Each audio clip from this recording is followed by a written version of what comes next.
Hi everybody, thank you for tuning in today. Today is April the 16th. I'm a day behind again. This virus has everything so crazy. So I'm going to start off by doing the word of the week. And I'm going to go ahead and I'm going to just draw one, classically. And the word that I have drawn is... Ope. Let's try again. Cantabile. I'm going to hold that word up so you can see it. C-A-N-T-A-B-I-L-E.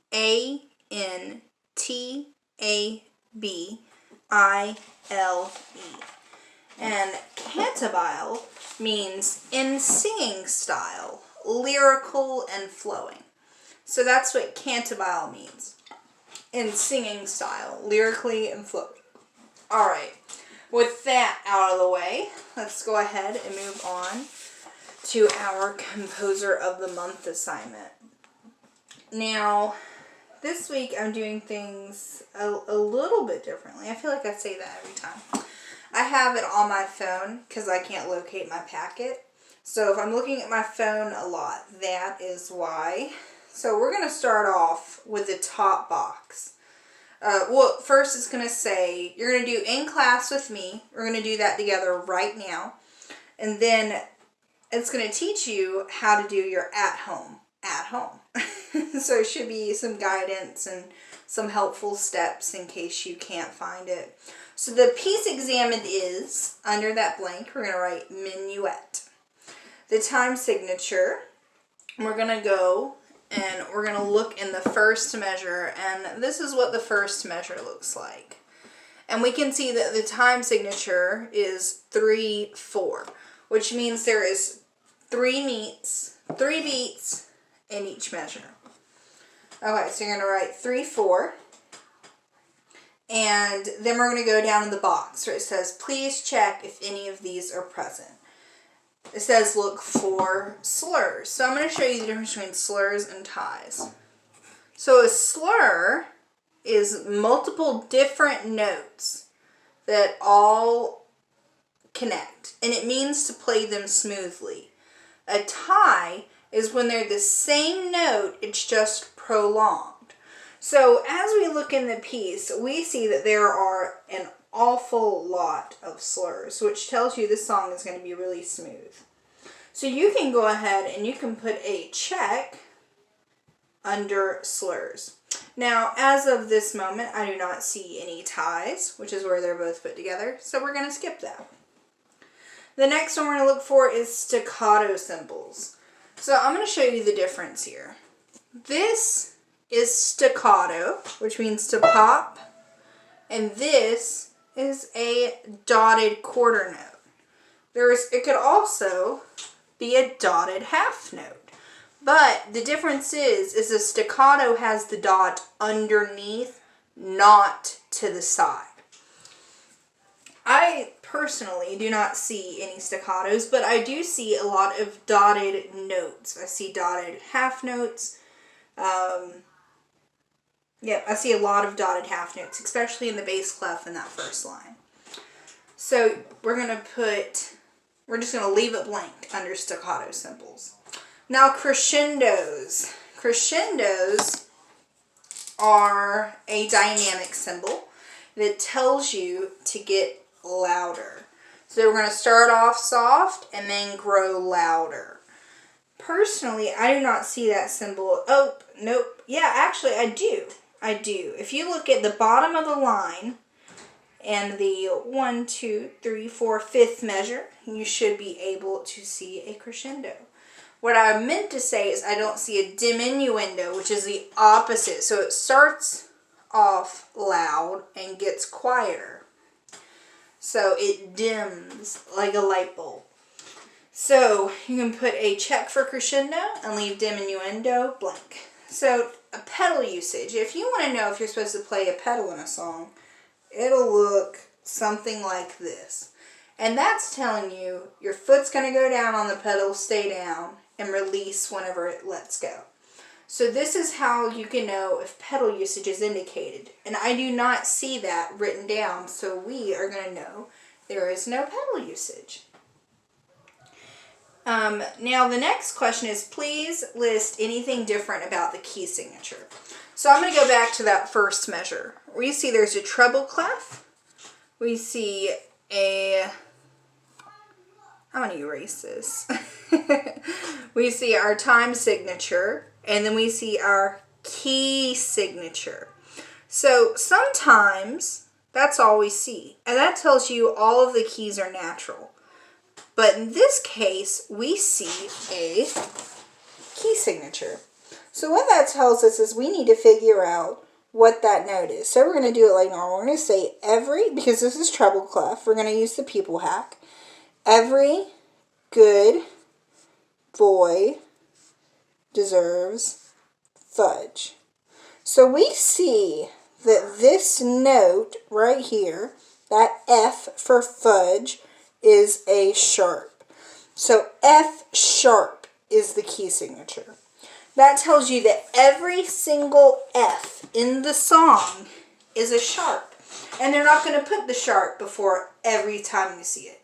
The only way you'll know that it is not a sharp is if it has a natural key in it, which kind of looks like this.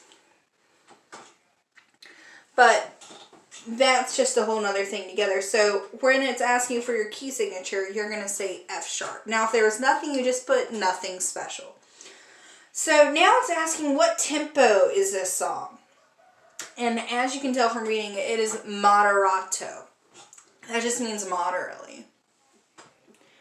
So, and that you can always find the tempo right above that little part. So in the first measure, you see above the time signature, it says moderato. So that's where we can always find it no matter what. The next one is, what dynamic symbols do you see? Now, I told you earlier that a crescendo and a diminuendo are dynamic symbols, but those are not the only ones. There's piano, there's mezzo piano, there's forte, fortissimo, which is 2 Fs. There's all these symbols, and there's so many more, and most of you from taking piano should know what it is. And these are volume indicators. So again, dynamic is volume. And I'm simplifying this on a note, one, so that if kids aren't as advanced as others, parents are able to maybe somewhat try to help them out. If not, then they can't. But it's okay. The whole point is I'm just trying to help everyone do this homework to the best of the ability. So the next question, also in this song, I see an MF in the first measure. There should always be a dynamic symbol right in that key signature, time signature, treble clef, or bass clef.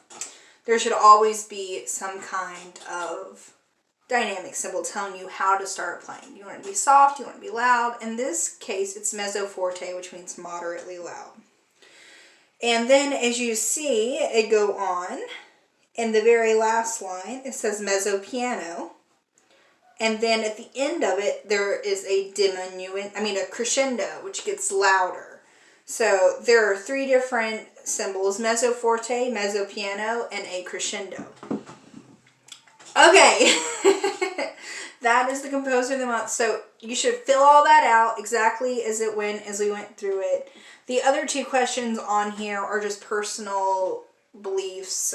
We can tell that because there's some slurs, because it's very moderate and slurring.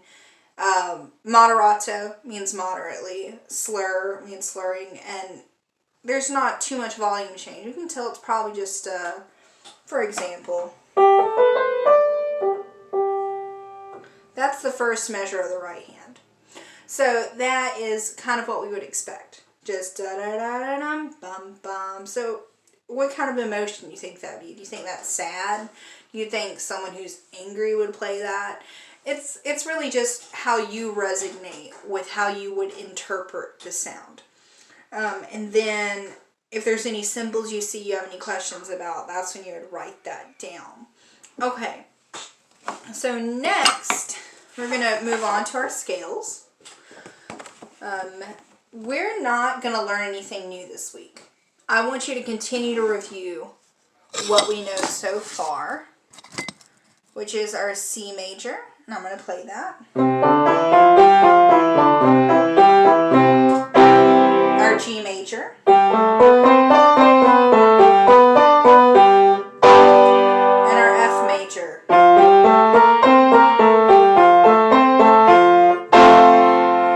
Also wanted to take this moment just to kind of explain to you why it's called what it's called. So, for starters, the C in C major is the first note we start on. Just like the G in G major is the first one we start on, the F in F major is the first one we start on. And major means, I'm trying to think of how to explain it. There's majors and minors. Majors are more lively, happy ones. You would think of a smiling face. For minor, you would think more sad, more droopy. You wouldn't be as happy. So I'm going to show you the difference between C major and C minor. This isn't for you to learn or for you to practice. It's just so you can tell the difference between major and minor. So major in C is... And then C minor, which was going to sound a little bit sadder, is...